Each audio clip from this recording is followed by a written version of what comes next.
Hi, welcome. Today we've got Owen Blackledge, 2021 corner infield commit to the Big 12, TCU, out of North Canton Hoover High School in Ohio. Buddy, I appreciate you spending some time with us. Hey, thanks for having me on here. So tell me a little bit about who Owen Blackledge is for those who aren't familiar with you. Yeah, so kind of an interesting start because all my older brothers, I had three older brothers, and they were all homeschooled. So I got homeschooled till high school. But I was always my dad was a football player in high school, played in college and the NFL, but I never played football until like my senior year now. I was always just attracted to baseball, so I've been playing that since about 4 years old. Yeah, and I just loved it. I loved everything about the sport. Especially you don't see that a lot with like little kids where it's like they lose kind of interest because they think baseball is boring, a little bit boring, but I never did. So I kept playing it, and I kept getting better and better and working hard. And now I'm senior in high school, waiting to go to college. But just more like statistically or like all the grades part and like school. My mom's always preached like academics first, sports last. So I've got a 4.3 GPA right now, I think. That's not something too bad. around there, and then no, not too bad. And then a 30 ACT score, and that's whereas like once I started getting recruited in baseball, which this would be the biggest advice I give to like people trying to get recruited, especially in baseball where they don't have a lot of money to give. Academics is a huge part of it. Where if you have two dudes even with each other, one with better grades, one with the other, they're gonna go with the dude with better grades. But then on the statistics side, 6'3", I think the last time I measured myself, 195 right now, trying to get to 205. And then like you said, corner infield. So yeah, don't really pitch too much. don't enjoy the mound. Hey, it's not for everybody. Not for everybody, no sir. So tell me a little bit. The whole recruiting process can be a little bit of a roller coaster. There's good days, there's bad days, there's days when you go, man, this is not gonna work out, and there's other days where man, this is awesome. Walk me through maybe some of the highs and lows of where you've been. Yeah, absolutely. Especially in baseball, it's just one of those sports where one day you're ripping the cover off the ball, and the next day it looks like a little pea coming at you where you can't even like touch the ball. Like it's really tough. And there are a lot of highs and lows in it. The main thing is I just tried to keep myself grounded, where it's just like just knowing I'm gonna have those bad days, I'm gonna have those good days, and just not get too high, too low, no matter who is in attendance or who is watching. But I remember a lot of times where it felt like, I know my 16U summer, my 16U summer where coaches started coming. We had a tournament in Indy, I think, and it was like our first tournament of the year, right? First time having like college coaches at the games and stuff, like all nerve wracking, and I didn't play very well. Like I wasn't hitting the ball very well, made like an error, and I just remember like every time, especially in those types of tournaments where it's out of town, you're staying in a hotel. I remember like I would come back to the hotel and then just be like sitting on the bed, like really literally like knowing I wasn't gonna quit, but like maybe baseball ain't for me. Maybe I need to like look at a different sport, like do something. But then that's where my dad helped me, where he was just like calling me down and was just, take it day by day, because he was the biggest thing was like he always would tell me just control your attitude and effort, pretty much. Like you don't control who's in the stands, you don't control like what calls go your way, what don't. So I just kind of learned from that tournament, where it's like, I guess you could say like where I was kind of low, where I was doubting myself a little bit, just to not ride the waves of emotions, where it's like, especially in baseball, where you're gonna fail a lot, especially if you play good tournaments, you play good dudes, like you're gonna fail a lot. So it's important to just stay even keel kind of, and just not let your emotions kind of run awry, where it's like you kind of, what happens is people care too much of who's watching them, who's in the stands, instead of just focusing on baseball pretty much. And I think that definitely leads into players following the highs and lows of the recruiting process, where they kind of care too much about getting recruited instead of just playing. So as you talk about that 60 as a sophomore season, must have been a good season for you. Talk to me about when you made that jump to playing like local talent, like regular guys, to stepping up to playing legit guys that really tested you. Tell me what teams did you play for, and when did you make that jump? So the first true summer team, since I was homeschooled till freshman year, I just played for like the local city team when I was like 13 and 14. So we never really traveled out of state for that. But the first jump I kind of had where I was playing better competition was 15U. I played for a team in Ohio called the Brownlee Lookouts. They're out of like Northeast Ohio. Yeah. So I played for them. And we went out of town for like one tournament in my 15U year, but it still wasn't like a huge pool of talent. It was still mostly like Ohio teams. But then 16U, they like gave the warning. They're like, hey, we like trust you guys. We trust you to play well. Like, we're going to be going to these big tournaments. And I was like, as a competitor I am, like, I wasn't really known like 15U summer. And I was like, bring it on pretty much, where it's like, I want to face the best guys, where if you want to try to like improve yourself or be the best, you got to face the best. It's a pretty like cliche saying. So I kept playing with them my 16U summer, knowing that we would travel out of town a little bit and upgrade our competition, which I was excited for. But that was the biggest jump, where 14U, 15U, I was playing just local tournaments. And I mean, of course, you look good playing local tournaments where it's like dudes that might not have even made like their high school team, but right. When you look back, was there a game or a weekend where you were playing against, the really good competition, where you said to yourself, man, I got a shot at this kid. Yeah. I'm a dude. Yeah. I actually remembered a game where it was actually TCU was there. And I remember we were facing, I forget who we were facing, but it was down in Atlanta. It was at Lake Point. And you know how Lake Point was before, especially before like all the COVID and the restrictions, like it was like coaches at every corner, right? Like a lot of eyes on you. And I remember I was hitting third for us. And I remember the first at bat, like the dude was mid 80s to like touching 90. And we were playing, and that was like the first time kind of seeing that. And like the first pitch I let go by, and just to time it up, then I hit one to left center, like a double, and I got on second, and I was like, I started feeling myself a little bit. I was like, okay, like let's go. Like better than my performance at like Grand Park in Indy. Like, okay, like there's the Owen I know. Like, and then kept hitting. The biggest thing for me that game was, because I remember I had another single my next at bat on a fastball. So then my third at bat was coming, and I was like, I knew they were gonna throw some off speed to start off the at bat.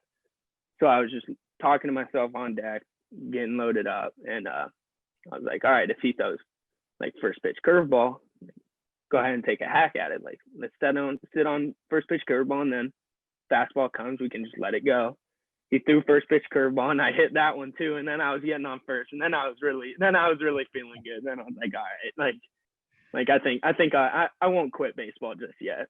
I'll keep it going a little bit. But I definitely remember, I just pretty much got hot at the right times that summer and played well in the big tournaments pretty much.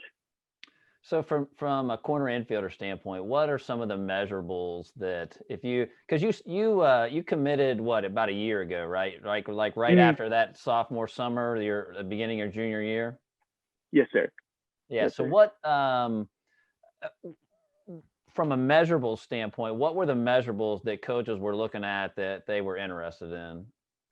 I think the biggest thing was, especially in baseball, there's a lot of like room for growth, and like different people mature at like different times. And I know I'm still kind of not where I want to be, like weight wise, where I'm a little bit skinny, but I know when I was 16, I was kind of lanky and like still 6'2", 6'3" in between there, but just kind of tall and lanky.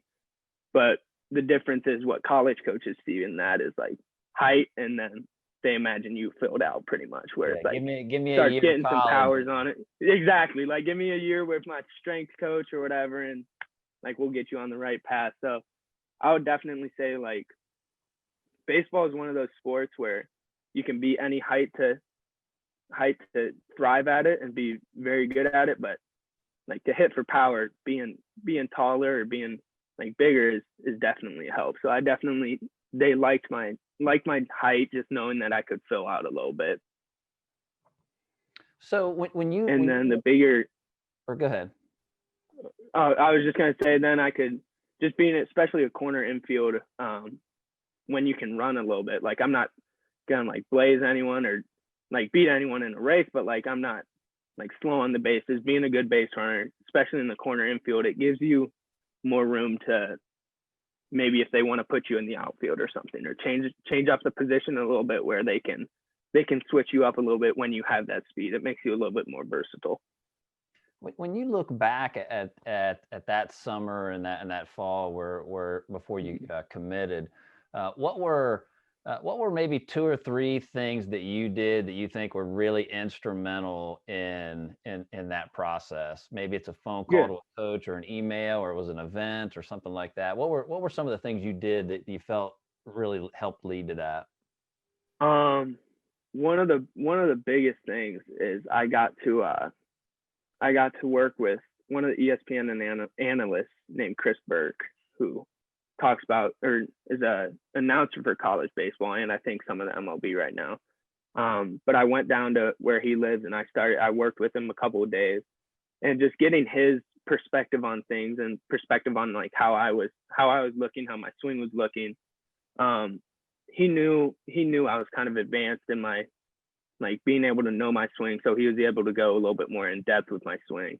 And that was right before the summer. That was like I think after our first tournament, I think. So it just started kind of clicking after that. He really helped, where he pretty much gave me his view on my swing and then let me like pretty much take it how I wanted pretty much. And like he knew that I could self-coach myself in the games and kind of help my own swing in the game. So he just gave me advice, and that meant the world to me. He took his time out of his day to help me like that, and he helped me with my swing, helped me with my fielding, pretty much all around. He really helped me out there.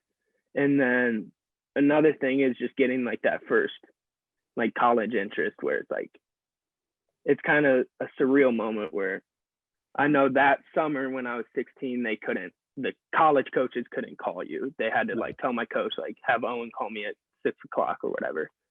And that just getting that first call where I was like actually talking to a college coach, where he was saying he was interested in having me on his like team and like having interest in me. It's just kind of a surreal moment where you're like, wow, like they see something in me, where it's like kind of gives you confidence. That affirmation, yeah. Exactly, where it's like keep going down the path I'm going down pretty much. So as you walk through, you mentioned TCU saw you early that summer. Were there other schools that you were interested in, and can you talk a little bit about, did you get other offers, and how did that first offer go down? So I had a good amount of offers from like schools in Ohio and like around Ohio. The first offer I think came like near the end of my spring season for the high school, and they came down. They came down and watched me. Okay. It was kind of crazy, where it's like they came down and watched a couple of my games, and like I got on the phone with them, and they pretty much said like, if you want to just know that if you ever want to come here, and like you got an offer waiting for you and all that. And I remember just sitting in my room. I hung up the phone, and I was like, thank you very much, coach. Like whatever, like heart beating out of my chest, right? Like you didn't know what to say. And I just remember hanging up the phone and just sitting back and like, wow, like this is crazy. Like I just never really like felt like that, where it's like my oldest brother played D3 college basketball, but like he didn't really get recruited till like the senior year, late senior year. And it was just kind of crazy, like going through that recruiting process so much earlier than him, and like these schools that people know. I was like, this is kind of crazy. Like I don't know. I would sometimes like get nervous where it's like, I don't know if I'm like mature enough to make these decisions, or I'm not sure like pretty much if I'm making the right decisions. But it was an exciting time where it's just, yeah, So like tell I me said, about heart beating. tell me about the TCU offer. When did that come? Was that after a game? Was it on a phone call, a visit, or something? Yeah, so they saw me in Atlanta, and they were talking about their interest in me, and they asked me where I was playing the next weekend, and they pretty much were saying they wanted to follow me throughout the summer. They really liked how I was swinging it, and so I told them I was in Nashville the next summer, or in the next weekend.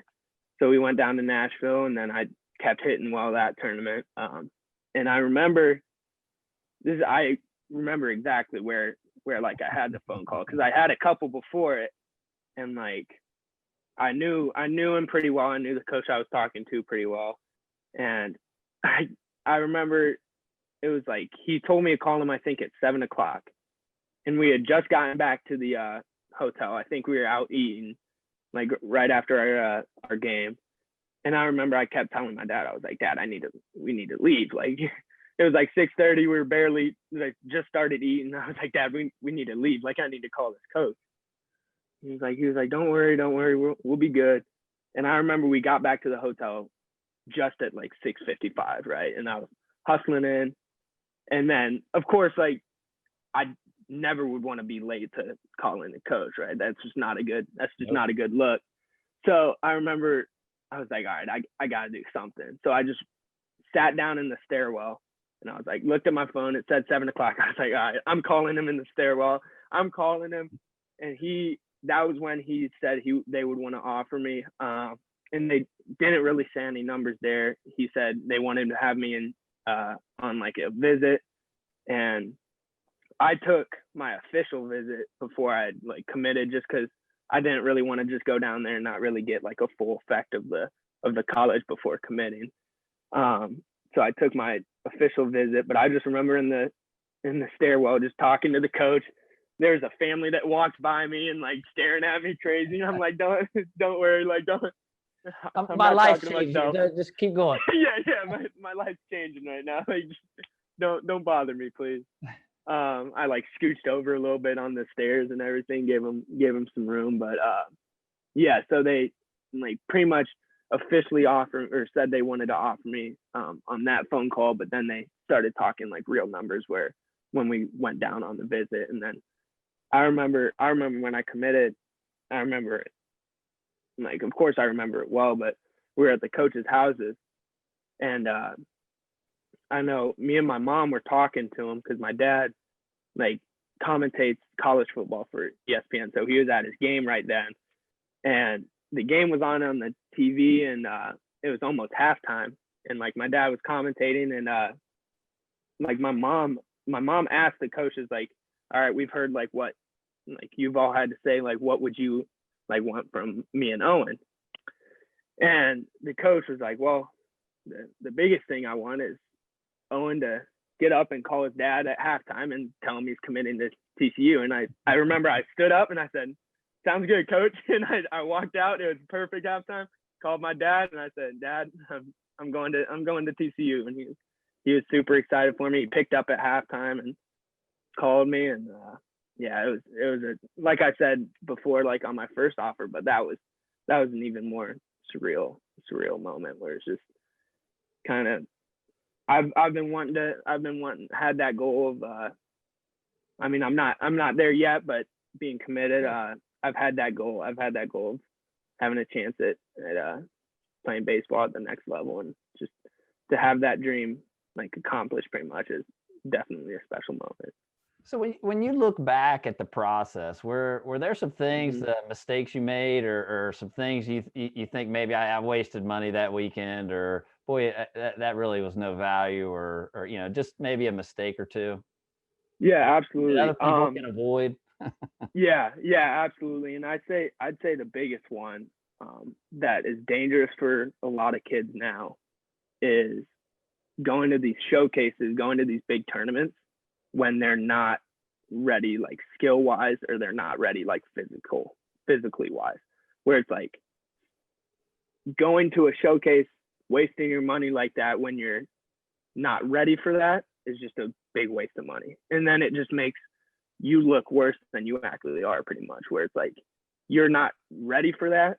And then you just kind of throw yourself into the fire, pretty much, where it's like that won't do anything for you. Whereas I think a lot of kids get just caught up, like I said, in like the showcase where they need to go to as many showcases as they need or as they can and try to do as much as they can instead of really trying to work your skills and work your like physicality to the point where you can thrive at those showcases or those tournaments and stuff like that. I think I learned my lesson early where I remember I went to one and I was like 15 and then I just kind of realized I was like I'm not really there yet where I can be like that guy on the team where they're like looking at.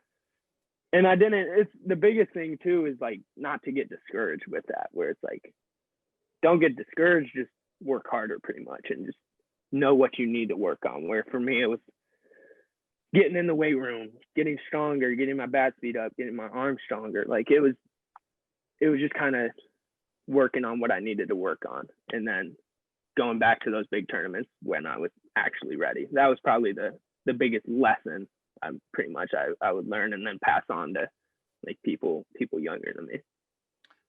So when you started the process, what were some of the things that you were doing to try to get your name out there? Were you cold calling coaches? Were you sending emails? What were some of the ways that you were trying to reach out to coaches? Yeah, the biggest thing I would email. I just didn't want to come off where it's like kind of annoying or just like like constantly calling them or constantly like emailing them. So I would pretty much my 16U summer, I would just email. I emailed a couple of coaches that like I was interested in, just pretty much my like height, weight, like all that type of stuff, and then just like a little message or whatever about me, and then like my summer schedule, where it's like I'm not a big fan unless you have a lot of game footage and a lot of that like live game at bats. I'm not a big fan of like sending videos because I think it tells more when you're in person, when they see you in person. So I think it's more valuable to send like a summer schedule, especially if you're going down south for a lot of tournaments where it's like coaches are at a lot.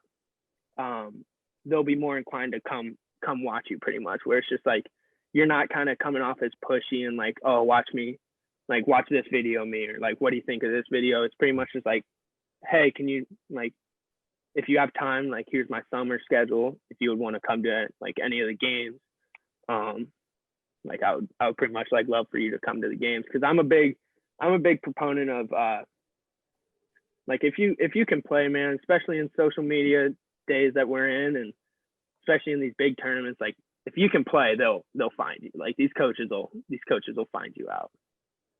Sure. So who when you look back, who were the most critical people in your recruiting process? You mentioned a couple people already, but who were those folks that were instrumental in that walk up to the TCU offer?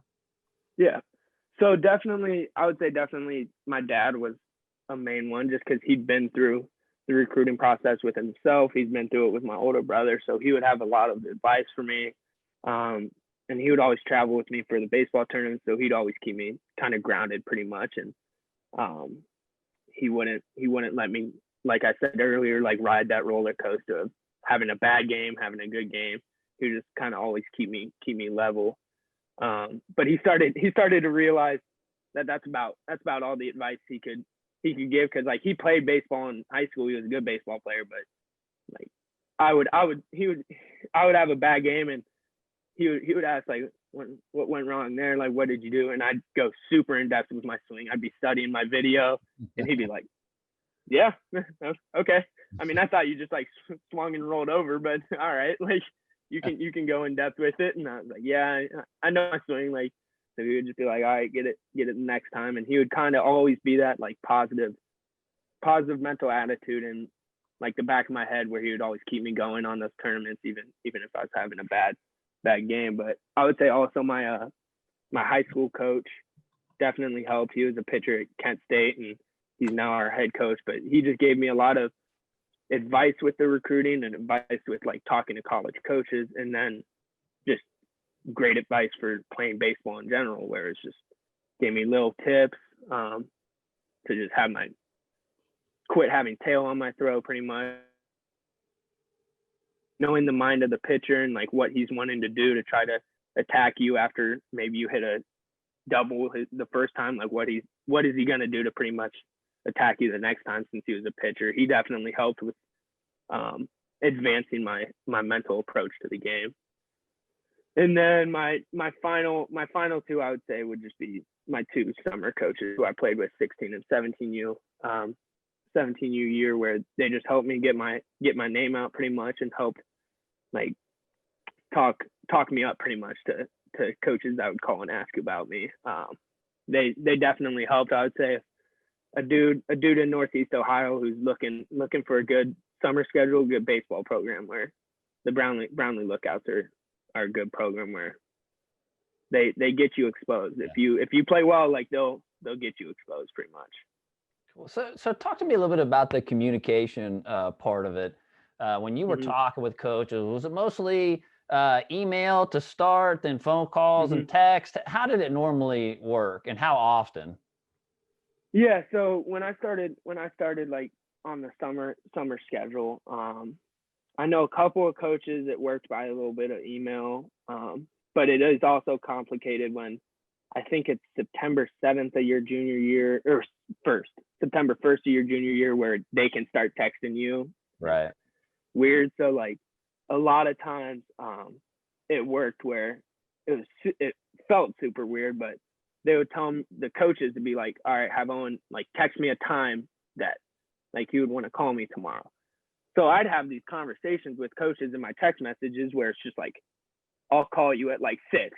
And then like a week later, it's like, I'll call you at 5. And then it's just like no answer. And it felt so weird because like you're calling them and then you're texting them that, and then you call them at that time. And then it's just like perfect. They're like, oh, and how you doing? This is so weird. Like, I don't really get like the rules in this, but it was mostly phone calls where I think they could get definitely a feel for my personality, where you can't really get that in like text and emails. And now it's some text, now it's some emails, especially with just TCU now, where it's either right now I'm applying for school, and I'm have some text messages with like the director of baseball operation, which is where she's helping me with like applying and like the financial aid and all that stuff. But I still text. The coaches text me a good amount, and then I usually call the hitting coach like every week or so, where he just checks up on me, sees how school is going, sees how my training's going. But yeah, I'd say the majority when I was getting recruited was phone calls, just because coaches want to see like what you said earlier, the question like what makes you pretty much, like what's your personality, are you good with talking to a coach one-on-one pretty much. Did you get a chance to visit other schools, or was TCU your only visit? How did that work? Yeah, I visited other schools, mostly the Ohio schools. I visited Miami and Wright State. I liked both of those. And then I had a few other visits set up down the line, but I just knew like right after my visit at TCU, where like my dad gave me the warning. He was like, listen, like before all the recruiting started, he was like, you'll have a school where you go on the visit, you step on campus, and it pretty much, he said, like feels like home. And he was like, once you find that school where it feels like home, you can see yourself in the future there. Like no need to like waste time pretty much. He's like, just know that feeling. And I had that feeling. So for kids who who have never been on a visit. Tell me what that's like. Mm-hmm. You drive in. What did you do? Did you spend the night? Who did you Yeah. see on the visit? Yeah. So my TCU one is a little bit different than my other schools, just because like it was an official visit, and you only have like limited ones. I think you only have one official visit to each school. But a normal visit where it's not official, you just drive in. Usually a coach meets you at the field or something and takes you around like campus, where he shows you. He'll definitely ask you like what you're wanting to major in, and he'll show you like that school building and take you around campus, then takes you into the baseball facility and shows you around a little bit. They usually have a few players around there to talk to you, and if you need any questions to ask them, you can ask them those. But then my TCU one, it was a little bit different, just because I had to fly down, and since it was an official visit, they can pay for your flight down. They pay for your Uber. It's pretty much all expenses paid. And that one was a more intense, where we had a itinerary pretty much. We're going to dinner at 5:30. We're like having a tour at like 2 or something, where it's like more intense. So that one we flew in, and we met the coaches. They Ubered us to the baseball field. We met the coaches there, and that's where our tour kind of started. And we got a tour of the baseball facility, and then I got to stay with 2 of the players in their dorm rooms, and just kind of get that feel of like all the freshmen stay in the same dorm room. So it's kind of like get that feel of what it would be like for me my freshman year, pretty much. And that was a huge help, where then you're one-on-one with players, and like coaches are like salesmen. They're trying to sell their college, and players, you kind of get a more real conversation Right. with it. So that was a huge help, just being able to like ask them questions and just hear what they were saying. And then the next day we met with like their strength coach, and we watched a little bit of their practice, and then we got to go to their football game later that day. And then I spent the night again with the players, and then flew home Sunday. So that was, like I said, just a great weekend for me, where I was just having a blast, just kind of soaking it all in, really. So when you were starting down the road, I mean, you've talked a little bit about all different rules. Would it have been helpful? And I know you're with your family background, you're around the college sports a lot. But even with that, would it have been helpful to have a lot more better understanding of how the process works, what the rules were, what the dates were? Would that have been beneficial? Oh, absolutely. I would, if I had to do it again, I would have absolutely tried to do more research going into it, and like understood all the rules, and just know kind of what I was looking for. Just because once you get down that road, once you start playing in those tournaments, like you're kind of thrown right into the fire where you don't understand the rules. I had one time I had to call the coach, and he was on the other side of the field. I saw him talking to me on the phone, but he was on the other side of the field. And that was when I was like, I don't get these rules. Like, I really don't understand these. And then I had to walk right by him, and he couldn't say hi to me. He couldn't like talk to me then. And it was just, it's really weird. So I would have definitely used some help and like kind of understand the rules. And I think it's definitely beneficial for someone looking to get recruited and going into that, kind of going down that road, to understand the background and understand the rules that come with it. Did you use any other tools or services like recruiting services, or did you have player profiles up at like PG or PBR or place like that? I really didn't. I remember I went to like 1 or 2 PBR showcases. I think one was like the top prospect games for Ohio, but I kind of more just focused on getting ready for like playing in the tournaments. Now, like the Brownlee Lookouts, they had like my own profile on like their website and pretty much, but I was just trying to focus as best I could on getting prepared to play during that summer. And if I wouldn't have played very well during that summer, or if I wouldn't have gotten my name out that much, then I would have probably gone into trying to like look online to try to get my name out, especially nowadays where a lot of stuff is done online. It's super helpful to have an online profile. But I'd say before trying to have an online profile, I would, like I said earlier, like work hard to have your skills where you can play the best you can. So a lot of questions I get, I'll have parents and players, and they're like, "Well, what travel team should I play for?" How did you make that decision? How did you learn about them? I mean, did you already know about them, Yeah. and how did you decide who you play for? Yeah. So my older brother played for them his 16 and 17 U summer, so I kind of knew about them already. But I remember choosing, like, especially 16 U summer, because I played with them 15 U, but then I wasn't sure what I wanted to do 16 U. And I just remember meeting with the coaches and talking to them about like the summer schedule. And I felt really comfortable with them, and I felt really like I could thrive in that scenario with them. So it sold me in, because I would say the biggest thing is, before you look at like teammates, before you look at their schedule or strength of schedule, I would say if you don't get along with the coaches, or if you start off bad with the coaches, like it's going to be a long summer pretty much. And any off the field, like, unhappiness or just like bumps in the road off the field is kind of makes it difficult to perform your best on the field. So if you can get along with the teammates, if you can get along with the coaches, that just makes everything easier. So I remember just feeling super comfortable with the coaches I would have 16U summer, and that kind of sold me on playing for them. So what advice, if you've got like maybe a really good middle school player or a freshman getting ready to jump in this recruiting process, what advice would you give them? Yeah, I would say the big advice is, no matter how good you are at a time, just know that someone out there is working, and someone out there is working hard to catch up to you.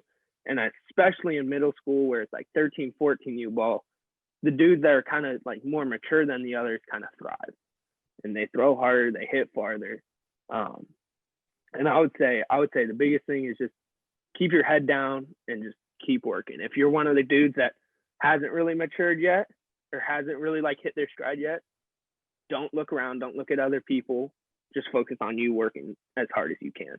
Because if you kind of become complacent and become like, oh, I'm the best player in the district as a 14-year-old, like that won't cut it. You need to keep working and be real with yourself. Pretty much, don't sugarcoat it for yourself, because you'll have enough coaches where they try to sugarcoat it for you and like, oh no, you throw hard enough, or you like, no, just cut that out, and then be real with yourself. Take a look in the mirror where it's like, this is what I need to work on, and this is where I want to be. That was the biggest thing, jump from 15 to 16U, where I even kept like a note sheet or a notebook, and I would write down all my goals.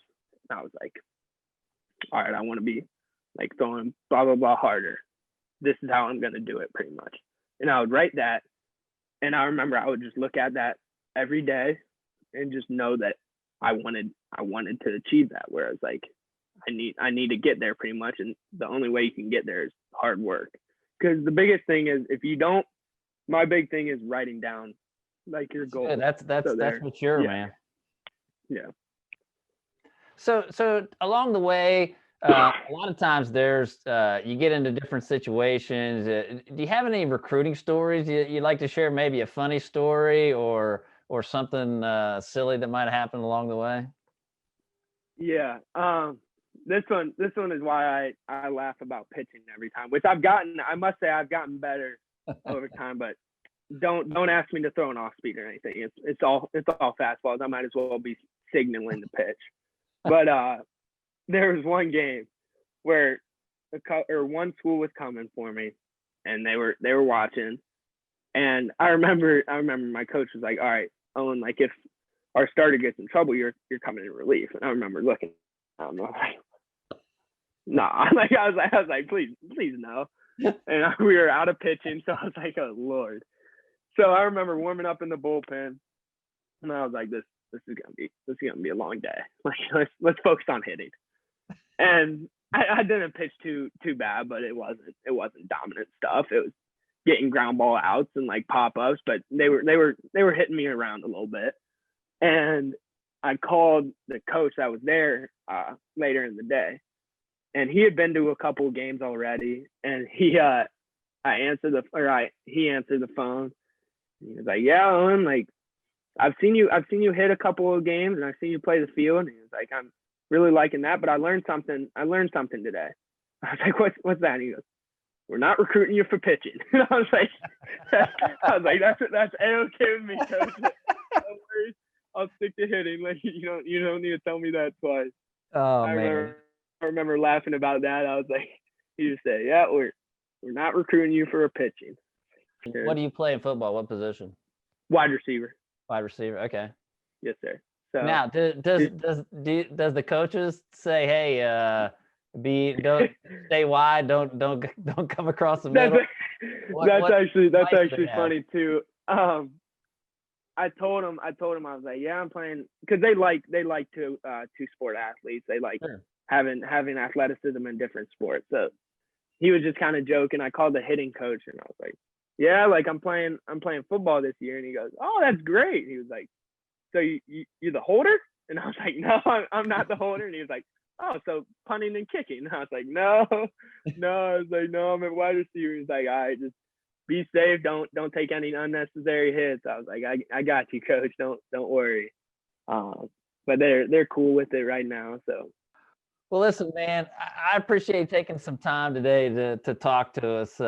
You seem like a fine young man, and we wish nothing but the best for you there as you head down to or as you finish high school and then head out to TCU, man. We'll be following you. Thank you. I appreciate that. All right, Owen Blackledge, 2021 commit to TCU. Thanks for being on. Yeah, thanks for having me.